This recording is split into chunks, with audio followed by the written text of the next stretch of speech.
Namaste Saraswati Devi Gauravani Pracharine Nirvishesha Sunnavadi Paschatadhisatarine. Namaste.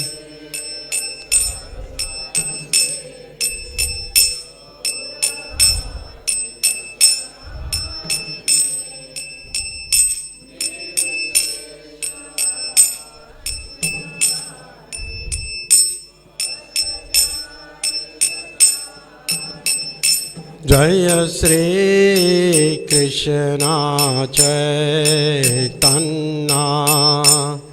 Prabhu Nityananda Shri Advaita Gadadhar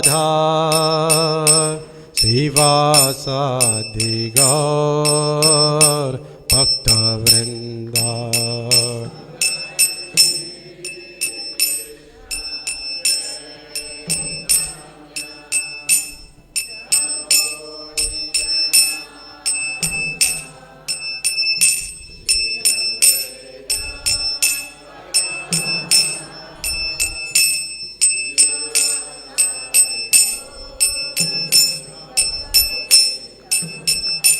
Hare Krishna,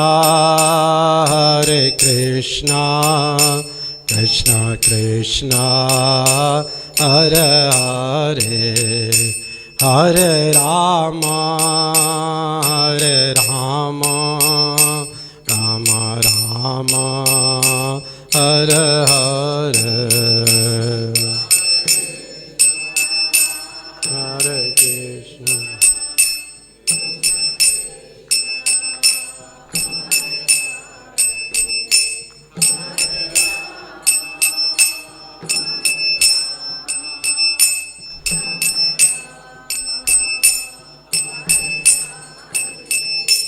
Hare Krishna, Krishna Krishna, Hare Hare, Hare Rama, Rama Rama, Hare Hare.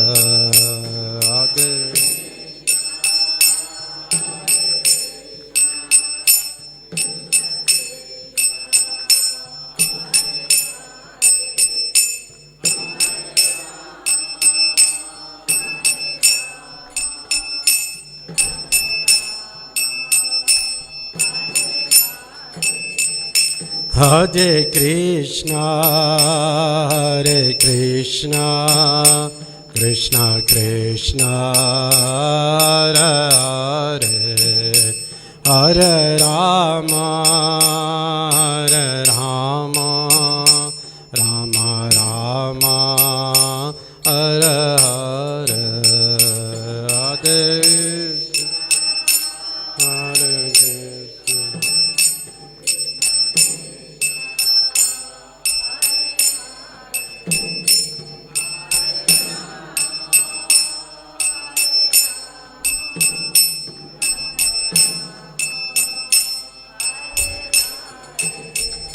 Jaya Jaya Prabhupada, Prabhupada, Prabhupada, Prabhupada.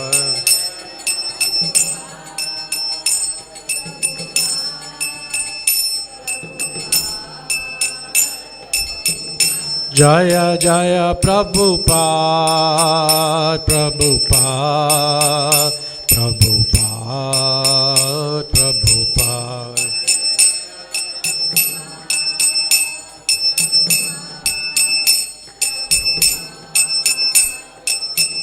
Jaya Jaya Prabhupada, Prabhupada, Prabhupada, Prabhupada. Jaya Prabhupada, Prabhupada, Prabhupada, Jai Prabhupada. Srila Prabhupada ki. Jam Vishnupad Paramahamsa Pravijacharya Sturu Shishimata's Divine Grace A.C. Bhaktivedanta Swami Prabhupada Ki. Jam Vishnupad Paramahamsa Pravijacharya Sturu Shishimata's Divine Grace Bhakti Siddhanta Saraswati Goswami Maharaj Prabhupada Ki. Anandikoti Vaishnav Vrinda Ki. Naam Acharya Saradas Thakur Ki. Prem se kaho Sri Krishna Chaitanya Prabhu Nityananda Shri Advaita Gadadhar Shivasadi Gaur Bhakta Vrinda Ki. Sisi Radha Krishna Gopa Gopinath Sham Kun Radha Kun Giri Govardhan Ki. Vrindavan Navadip Dham Ki. Ganga Mai Jamana Mai Ki. Bhakti Devi Tulasi Devi Ki. Samaveta Bhakta Vrinda Ki. Nitai Gaur Premanande. All glories to the assembled devotees. All glories to the assembled devotees. All glories to the assembled devotees. All glories to Shri Guru and Shri Gauranga. All glories to Srila Prabhupada. Srila Prabhupada Ki. Hare Krishna.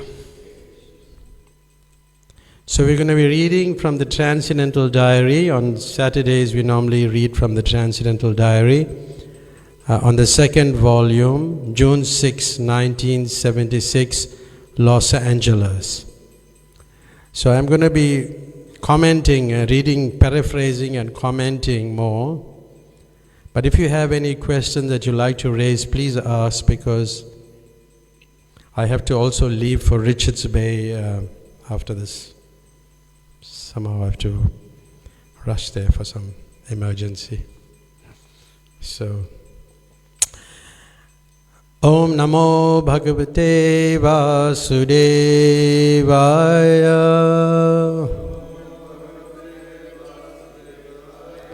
Om Namo Bhagavate Vasudevaya.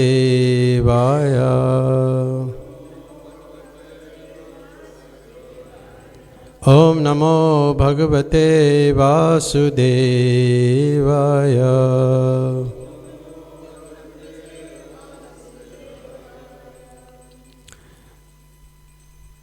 So this is it's morning walk. Harisuru Prabhu is reporting. Was as usual. Up on the cliffs in the brisk morning air. Because of the chill, Prabhupada walked with his chadar draped over his head. Sometimes he wears his woolen hat. Then as the sun comes up and it heats the atmosphere, he allows me to remove his heavy coverings. So Srila Prabhupada was well clad, it is cold at that point, and it's important to note that one has to take care of the body, because the body doesn't belong to you. It's Krishna's body. That's the understanding. That's Krishna's body, so we have to take care of the body. And it reminds me of what Prabhupada said about taking care of one's health. There was one devotee who was in Los Angeles, probably not in Los Angeles, but some part of India, or was wanting to cook for Prabhupada. But she couldn't do so because she got ill. And Srila Prabhupada had a sign in the kitchen that said, health is number 1, chanting is number 2, service is number 3, and reading is number 4. In that order. So one has to take care of one's health.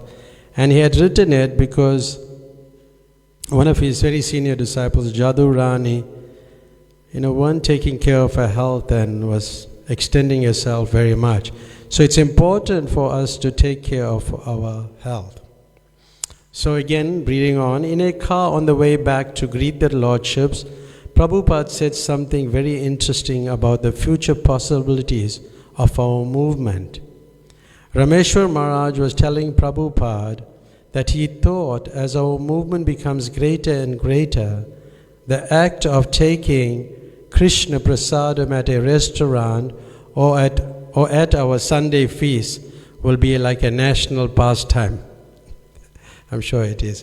Prabhupada agreed and added, Ratha Yatra introduced in every city. You have already got some national holiday. You'll get everywhere. In this way, one day we'll capture the whole government and you'll become the president.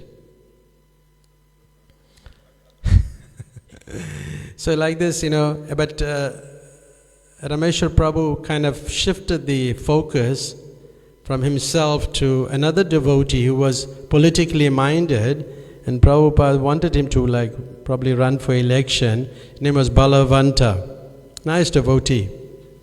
And then Rameshwar Prabhu is trying to glorify him and reminding Prabhupada that you said that he'll be in the White House before 40 years, before we reach 40 years old. Prabhupada laughed and shook his head and he said, no, I did not say that. But he commented that, like elections has just gone on in our country very recently, and in India and many other parts of the world, it's based on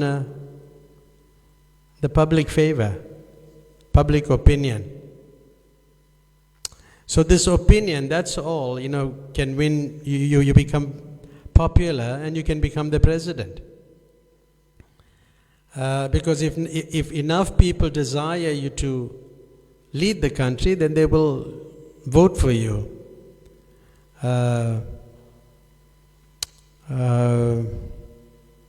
Just like, it was Krishna's desire that the Pandavas be installed back on the throne and not Duryodhana. So it's the same, we want to put the best person in power.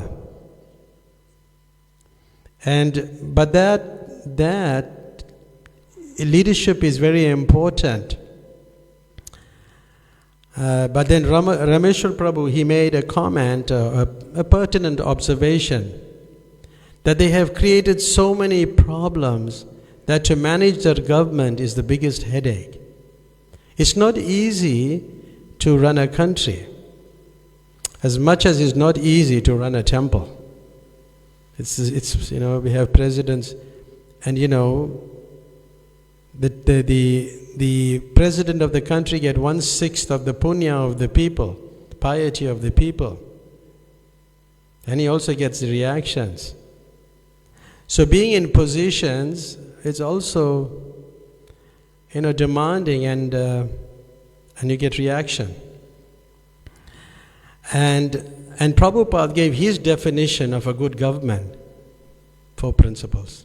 Stop these 4 things: gambling, intoxication, no meat eating, no gambling, no intoxication, and no illicit sex. And if they want to eat, Tamal Krishna Maharaj added, if they want to eat meat, they can. When the cow is dead, you can eat.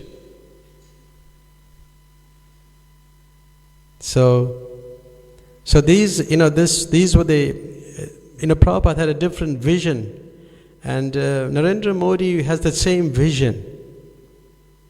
That all these slaughterhouses and all these things has to be stopped. But it's very difficult to do these things nowadays in practically all parts of the world, and including India. So Srila Prabhupada was giving a class on the Bhagavatam on the 6th canto, and he's talking about the Yamadutas and the Vishnudutas.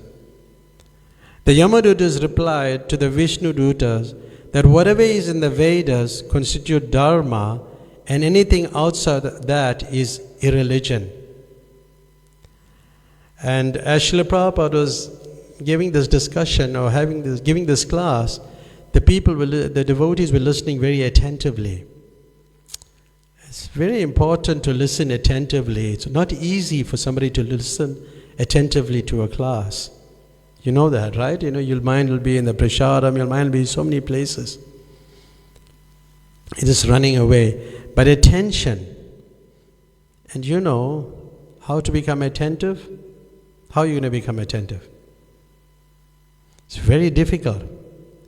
Like once there was Prabhupada gave an amazing lecture, and after the lecture, one of the devotees went and said, Prabhupada, it was an amazing lecture. And when Prabhupada asked, so what the other devotees thought about it? And he said, frankly, they were all sleeping. And then Prabhupada later, he also in his speaking, he brought this point up. How would you be attentive in a lecture? How would you be attentive? And he brought up the point of, well, the devotees were falling asleep. So then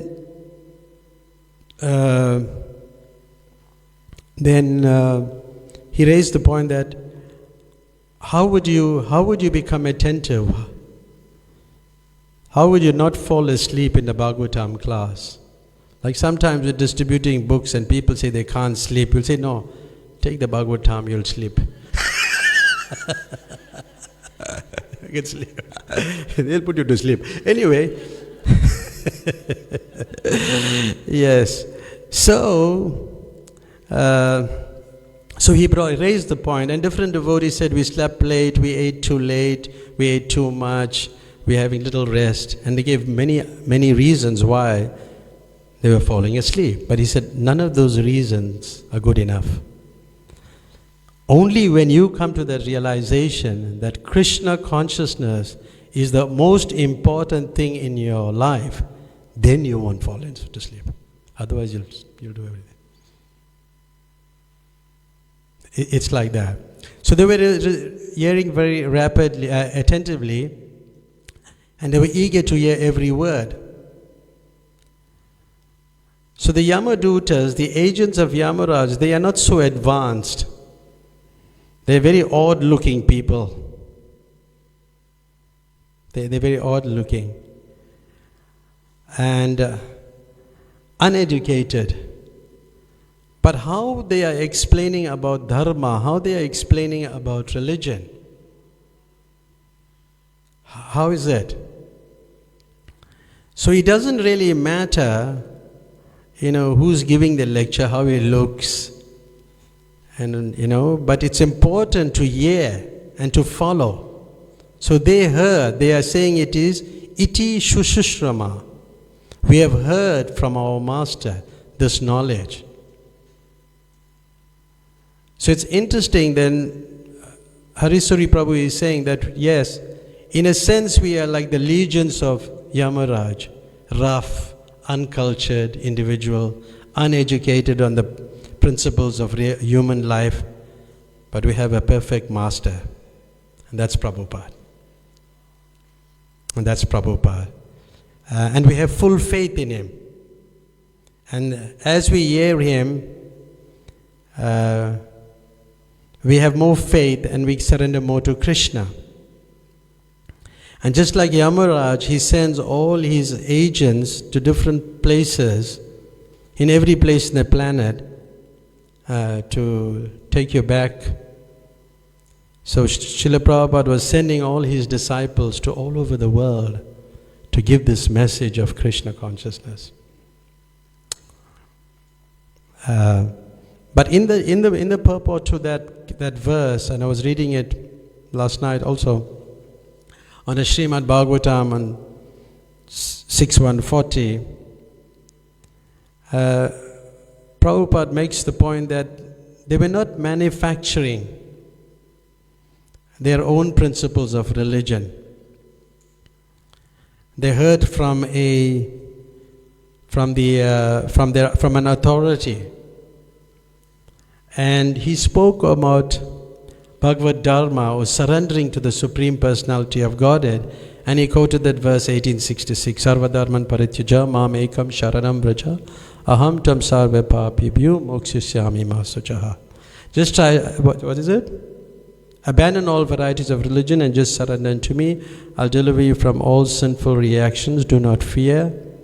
Do not fear. So like this, and he quote many verses. And then he quote the other verse from the 15th chapter, text 15. Do you know that? Sarvasya ham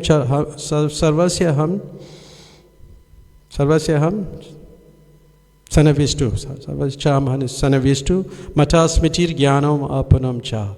Vedayascha sarvaraham eva vedyo vedanta krit veda eva chaham. I am seated in everyone's heart, and from me come remembrance, knowledge, and forgetfulness.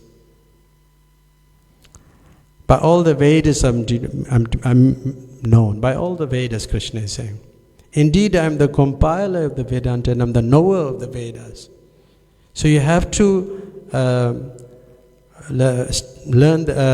dive deep into the scriptures. And then he concludes again with that same verse. A Vaishnava who follows the Vedic principle is not part of any manufactured material community, but is a true knower of the Vedas. And he quotes that, Sarvasya cham hridhi sanavishtu matasmitir jnanamapanam cha. Like that. So then he said, then it goes on, he said, just try to hear from a saintly person, a devotee. So when one hearing is from a saintly person, this is like inner transformation. The process of hearing and chanting is not just an outward action, but it's an inner transformation.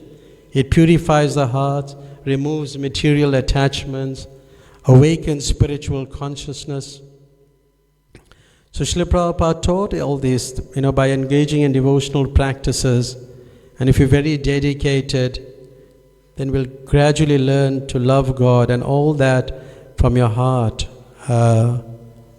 will be removed. All the dust will be removed, the unwanted desires will be removed, and then we will connect with Krishna, and in the end we will go back to Krishna. There was another pastime, which is not, some of the things I'm saying is not mentioned here. Just adding on from other readings, there was a devotee called Mahakratu, one of Srila Prabhupada's disciples. So he's saying that after they offered Guru Puja, Prabhupada was about to sing, give his class. And there was like a noise, a clattering. Someone was banging on the door of the Bhoga room. So Prabhupada put his cartels down and looked over at the devotee making the noise. So he asked, why is he disturbing the class? Then they ran over and said, there's a devotee in the Bhoga room, he's inside. He's in the Bhoga room. Prabhupada looked very surprised. He said, is he a devotee or is he a demon? Because, listen to this very carefully, you may be laughing to yourself about yourself. Devotees want to come to the Bhagavatam class and hear from their spiritual master. So he said, bring him here. Now with Prabhupada's authority, someone banged the door and said, shouting, Prabhupada wants you to come out immediately. So the door flew open and he ran with his sleepy eyes, staggered in front of Prabhupada. He offered his dandavas, and Prabhupada looked stern at him, and he called the boy to come closer and closer, So he asked him, Prabhupada asked him, said, so are you a devotee or a demon? The boy said, Prabhupada, I think I'm a devotee. So Prabhupada said, devotees come to their Guru's puja. And they come to the Srimad Bhagavatam class. These two things are very important. It's more important than many other things that you do. If you want to advance in Krishna consciousness, especially these two things. And they don't miss these things. But then, you should sit down and attend to the class. But Prabhupada was very strong with this devotee, but he realized that he was a new devotee.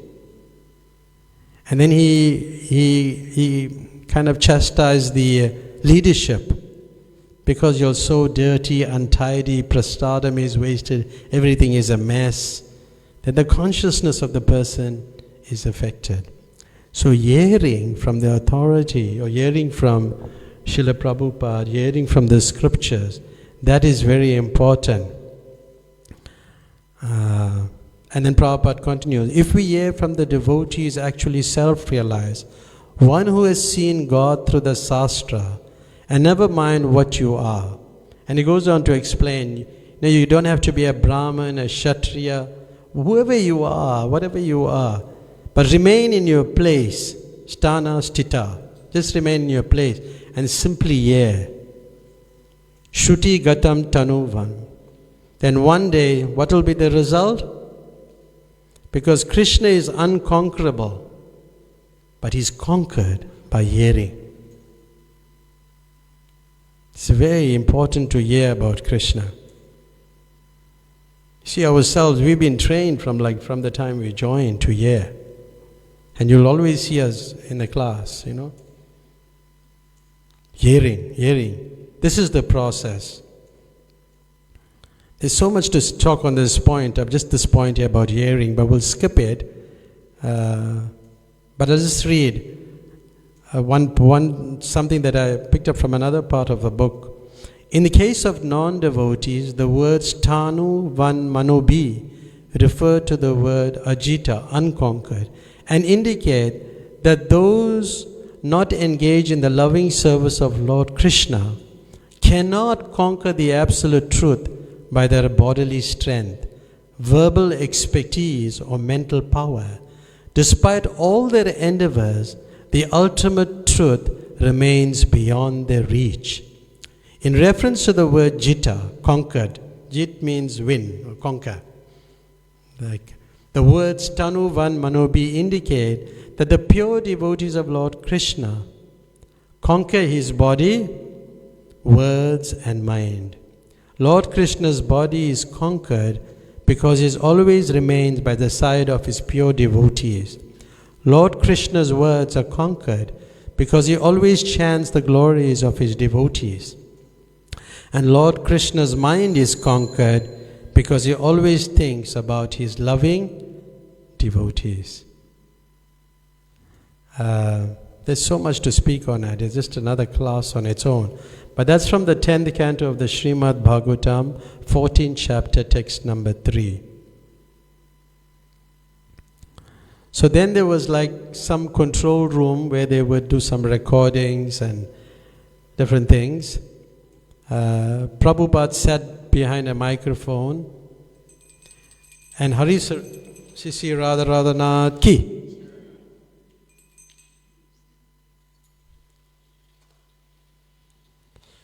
So he sat behind a microphone. Prabhupada sat to sing. So there's another devotee who was like coordinating it, Krishna Kanti, and he was like the man in charge there. And Hari Sori Prabhu told him to sing, to tell Prabhupada to sing that song, Markina Bhagavad Dharma. But Krishna Kanti was not interested. He told Prabhupada chant the Maha Mantra. So we don't have, it's a beautiful poem that, when Prabhupada wrote while he was on the Jaluduta. So he requested him to sing the Maha Mantra, and Prabhupada obliged. And he chanted, playing his harmonium, and went on like that. And then he sang one of his favorite bhajans, and Prabhupada is very expert in playing the harmonium. But also music, you have to be careful because you'll be looking for a following through music. That's the danger. Because people like to hear their own voices, isn't it? It's true. Yeah.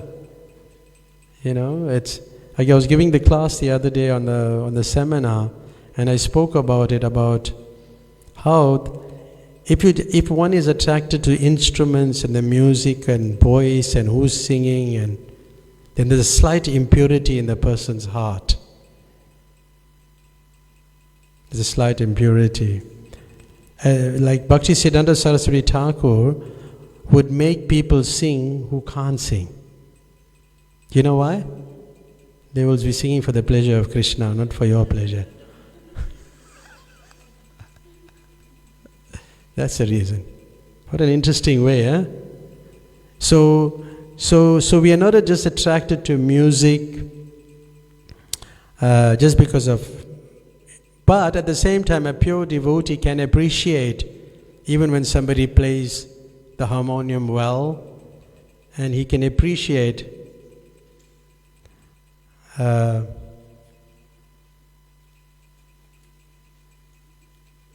he can appreciate it.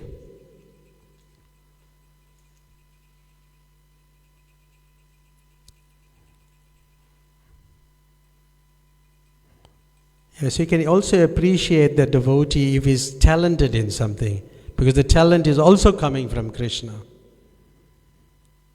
Krishna says, I am the ability in man. And so then, anyway, after that,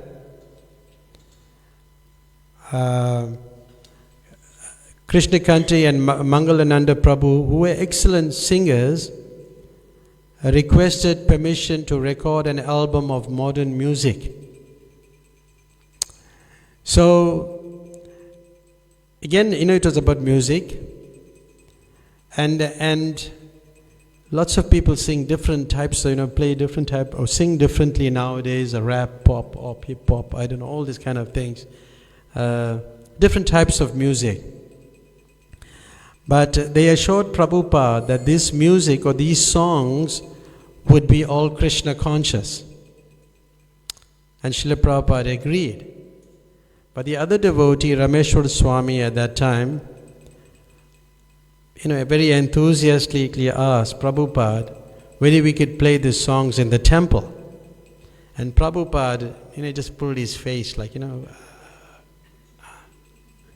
why in the temple, he asked. That's all he said, why in the temple? Because that type of music is not for the ashram, for the temple.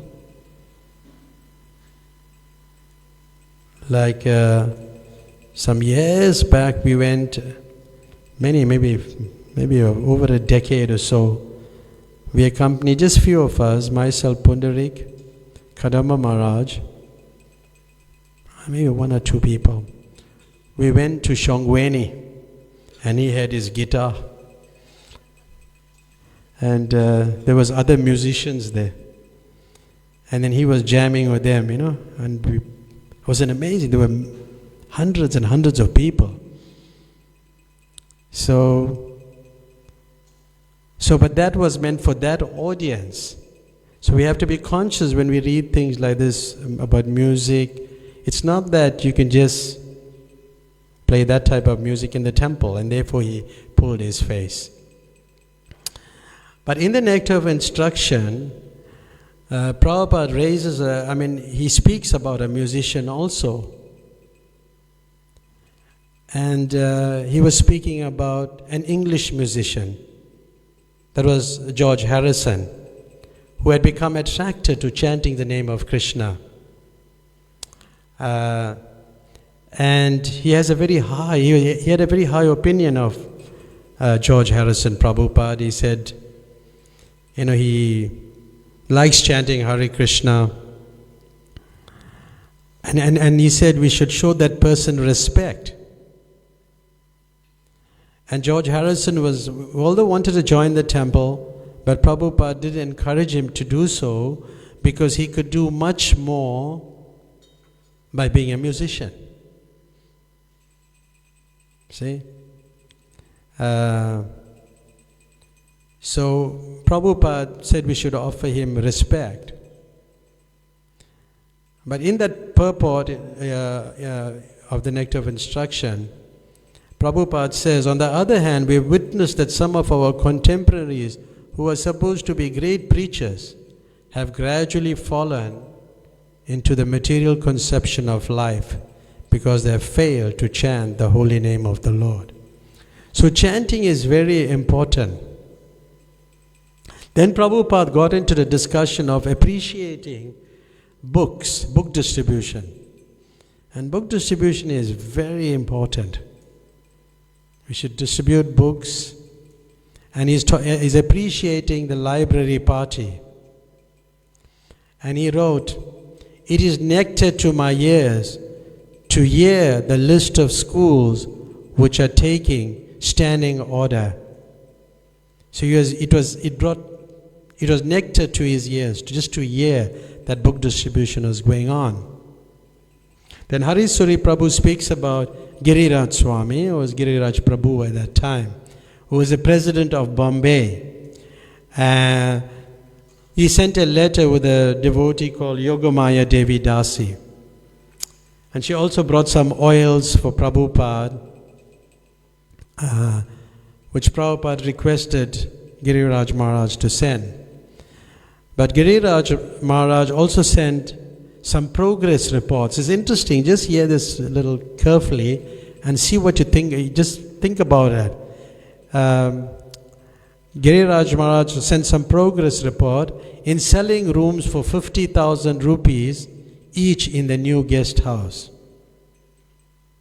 And Maharaj is saying, well, 10 has been sold, and the donors and their immediate family may occupy the room at any time they like during their lifetime.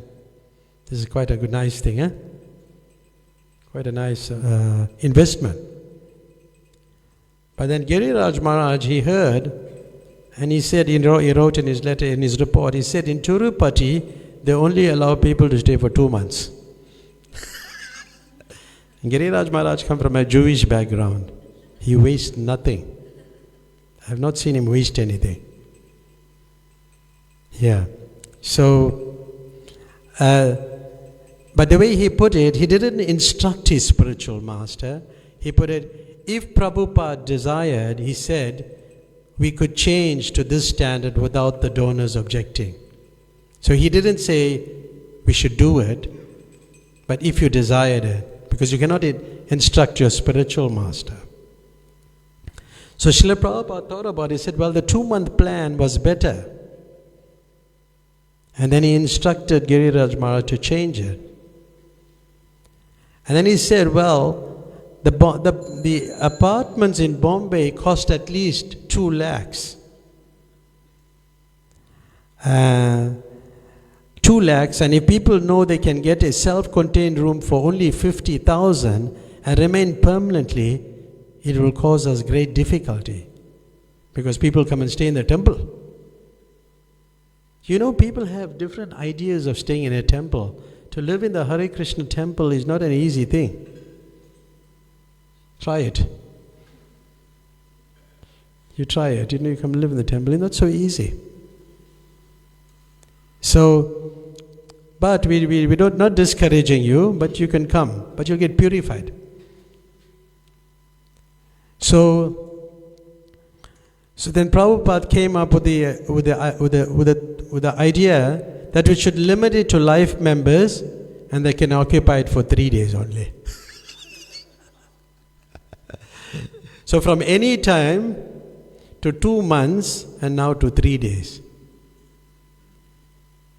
So this, this is interesting because this is good leadership. What do you think of this? What did you gather from this? What did you gather? One, you have to do some reporting. You have to communicate your updates and proposals to the spiritual master. That's good leadership. The other was personal and respectful communication within ISKCON, where you write a letter, you send some oil or some whatever bhoga, and it's given to the spiritual master. That's not here. This is other points that we are making. And it also demonstrates the importance of the hierarchy and protocol in addressing matters, concerning matters of temple affairs and projects. So like this, we have to see things in its perspective, meaning that when we hear or hear these pastimes, we should learn something from it. It's not just about humor, just like we have lots of plays sometimes, and we think the message is getting through, but sometimes there's so much of humor, you only remember the humor, you don't get the message. You don't remember the message. That also happens.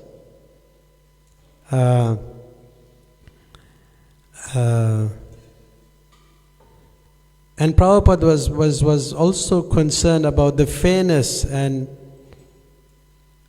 amongst devotees and the affordability. So many different. It could reflect a strategic decision to maintain the spiritual and operational integrity of the temple.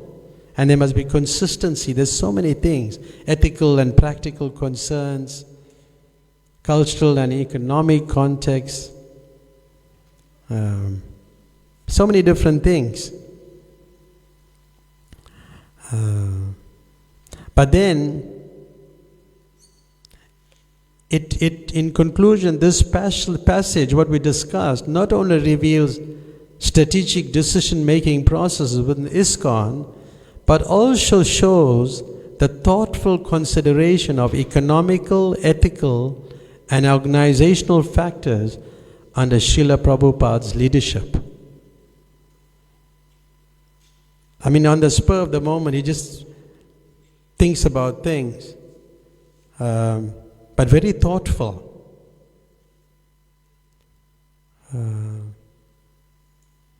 Because we have to worry about the welfare of the community, the welfare of the people.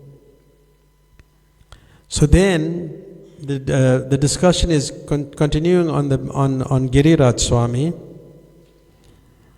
Then Prabhupada was speaking about the upcoming Gita Pratishthan meeting in India.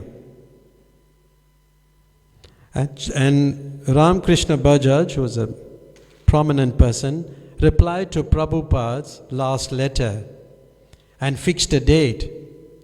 So Srila Prabhupada said he cannot attend that. So he said that Giriraj Swami and Gopal Krishna will take his place. But then he went on to tell them how to deal with these very influential people, because these people had connections with the government. They were high in the structure, connected with the government.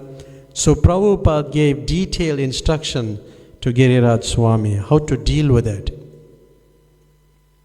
And he said, we are already propagating Gita, but as it is, without changing.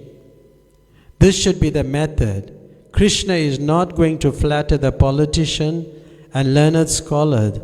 Rather, Krishna is teaching them how to flatter Krishna. Namam duskriti muda prabhatyante naradhama. If one is not prepared to surrender to Krishna, then what is the meaning of preaching the Gita? Because quite often when we ask people, have you read Bhagavad Gita? They would put their hand up, yes, we read Bhagavad Gita. Ask them, what's the conclusion? And they'll be looking everywhere. They'll be looking everywhere.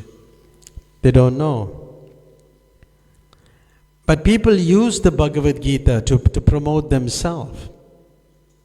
And Prabhupada said, if one got his own philosophy, then let him preach his own philosophy, but not in the name of the Gita. So this is how Prabhupada was protesting. People interpret Gita in their own ways. Atheistic people. Then he said, everyone has got to, can give his own opinion, can do what he wants. But why through the Gita? Why through Bhagavad Gita? Because Bhagavad Gita is an amazing book. Every time you read it, you'll get a new realization. This is the power of Bhagavad Gita. And then Prabhupada gave an example of a man. I don't know if you know about ganja. You do know about ganja or drugs or dakha is known, yeah? Just like if a man wants to smoke dakha, he'll hold his friend's hand, and they do that in this. I know the terminologies, but I won't use the terminologies. They would catch the friend's hand and they will pull the dakha. They will take the drug, and then their hands are clean. They haven't smoked because they smoked from the friend's hand. And when the authorities come say, I have not smoked dakha, my hands are clean. So in the same way, people use the Gita to promote themselves, their own philosophy. But the idea is to preach the Gita, then we must preach it as it is, don't go through the Gita. So my students, you can speak very tactfully. And Prabhupada went on to say how to deal with them. He gave like 2 good instructions. Our members want to stay and preach. The immigration department is giving us trouble. So he wanted them to use these contacts, these Ramakrishna Bajaj and these people who are connected to the government, to help them to get the immigration, for them to stay and they can preach the Gita. And also the second one is, secondly, to require vehicles. See, for us to distribute books and preach, it's very hard if you don't have good transport. Like we should have like about 50 or 100 vehicles, all marked books. Bhaktivedanta Book Trust. And even if you have 2 people, we should be going everywhere. We'll have a big effect. That's what we should be doing. I think we have to talk about that. To get many vehicles. And we distribute books. Myself and another devotee, Vrindavan Chandra, he's a policeman. And we all should go in the back of the van. With our dhoti kurta, we in the back of the van. And he'll be driving the van. And he'll drop us here, there and everywhere. And people are jumping off, we're taking our books and we're going. Distributing books. It's very interesting.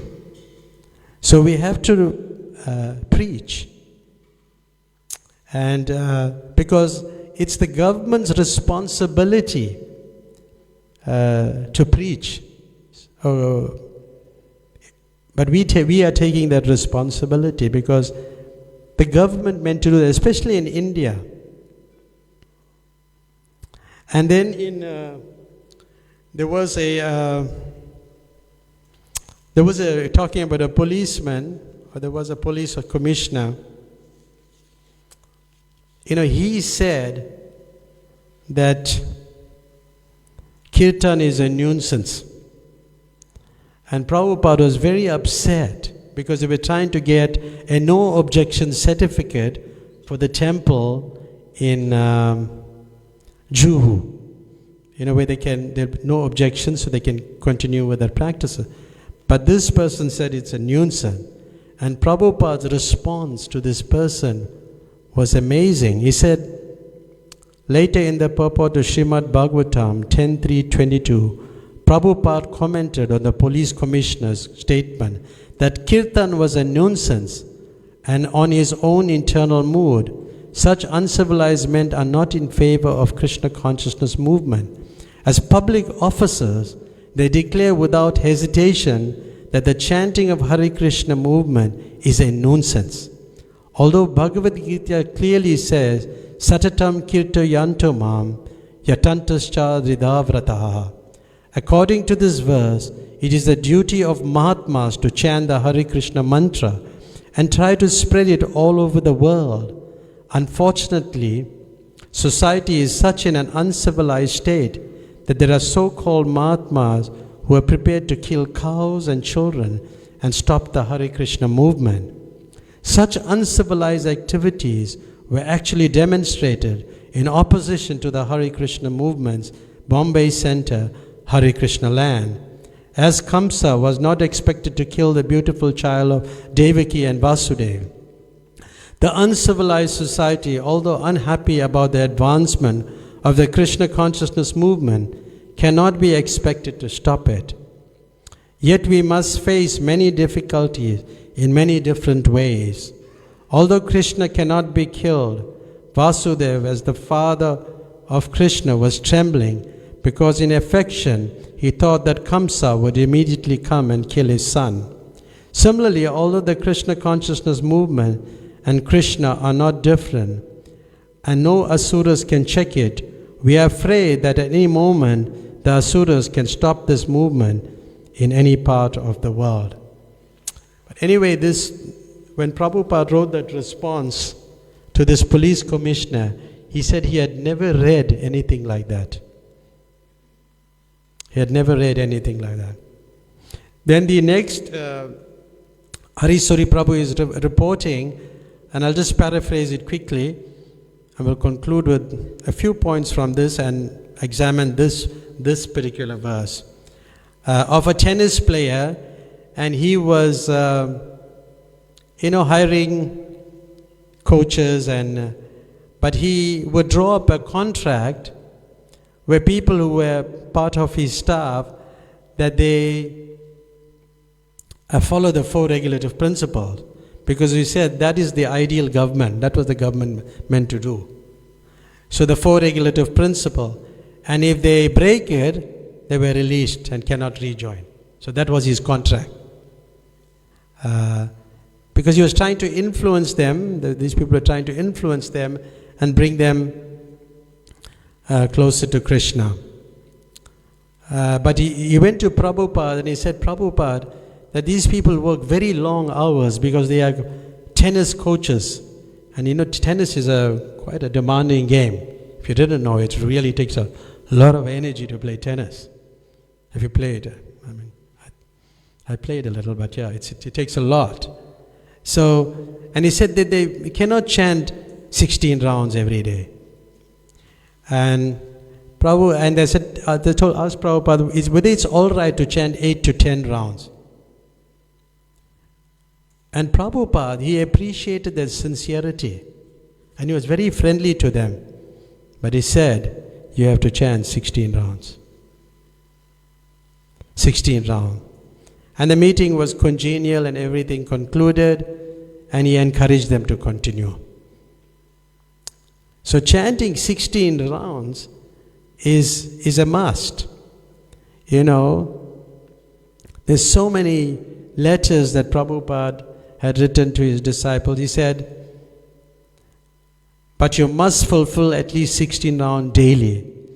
So if necessary, sleep less, but you have to finish your minimum number of rounds. In one book I was reading, I think it's by Sachinandan Swami, the Nectarian Ocean, one of the holy name, I think, one of the books. And he said like how one person had chanted 15 rounds and fell asleep. And somehow he fell asleep, but in his dream Prabhupada said you have to, came and telling him you have to complete his round. So he got up and he chanted the 16th round. So this is in a letter in 1972. But also in Bhaktivedanta Manor in London in 1973, one devotee, Ravitanandan Swami, he entered the Prabhupada's room and he said, he wanted the spiritual master to solve some situation. He said, Shyam Sundar is the GBC. He's making all these decisions. I want to accept his authority, but I can't. But I'd come to you because he's not chanting his 16 rounds. So meaning he's not the authority. I know he doesn't chant his rounds. So what do we do? A person is telling us to do things, but he's not chanting 16 rounds. But then Srila Prabhupada was silent for a while, and he said, Shyam Sundar is very busy. Arjuna, he was fighting in the battle of Kurukshetra, he didn't chant 16 rounds. He didn't chant 16 rounds. When you're fighting in a battle, it's like, and I was listening to Gauranga Prabhu, he was saying the same, more or less the same thing, but he said, like, you want, Arjuna is not saying, Krishna, or take the chariot behind the tree, let me finish my 4 rounds here and then go carry on again. No. So, and Prabhupada encouraged us to follow because he was in charge. But that's not the standard. But he became to complain about somebody who was very busy. Another time, then Gagamuni, therefore you have to see everything in context, because it may not be applicable. It may be applicable in a particular situation, not for everybody. But then Gagamuni, he was not chanting his round. And then Prabhupada responded, he may be materially qualified in many ways, but it's not enough. In management, one must have a transcendental aspect. One has to follow the regulative principles of chanting. Otherwise, it's simply useless. Just to have some management knowledge is not good enough. This is for managers. So you must have that transcendental aspect. Sometimes people will complain, like people say, but we have to chant. Way in there, like somebody raised the question with Gauranga Prabhu, way in the Gita, Krishna is saying you must chant all the time. Way in the Gita, whole day you must chant excessively. And he was saying, Gauranga Prabhu was saying, it's very difficult. That's why Prabhupada made it 16. 16 rounds. Prabhupada made it 16 rounds. And he said, yes. Later he said, it's a long story, but I'll just cut it short. He said, Satatam kirto yanto mam. Always chanting my glories. If it's always 24 hours, can you do 24 hours? He made it 16. So it's like that, like once Prabhupada was, not Harisuri, I think it was, somebody, anyway, was in New Dwarka. And he was sitting behind his desk and he pulled his counter down and he said, and he smiled very humorously, I finished my 16 rounds, now I can do any damn thing I want. So chanting 16 rounds is very important. It's extremely important to chant 16 rounds every day. And you feel a good energy when you chant 16 rounds, isn't it? A really good energy after chanting your 16 rounds. But, I was recalling, I was looking for it last night, where there was a conversation. What if a person cannot chant 16 rounds? He says, I can't do it. Now, I'm not talking for to people who are not chanting 16 rounds. Yeah, I know someday you're going to come to that level. But if one has, taken the vows to chant and is not chanting, then Prabhupada said, then he's an animal. He's not a human being. This was somewhere in 1974 he mentioned. I was looking for it last night because I heard it a long time ago. It's in a conversation. So one has to chant 16 rounds. Chant Hare Krishna, chant 16 rounds. He developed that phrase. You got the stick in your jacket or something, you have that in your shoes, you have a tick like that. What's that? Nike. There's Nike. See? Just do it.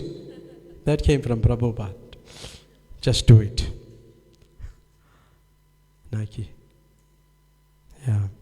So like this we have to chant our 16 rounds and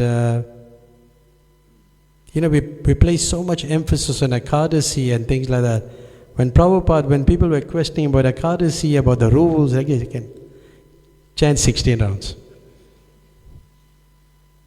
You worry about what time to break, this, that and all, but that's not that important.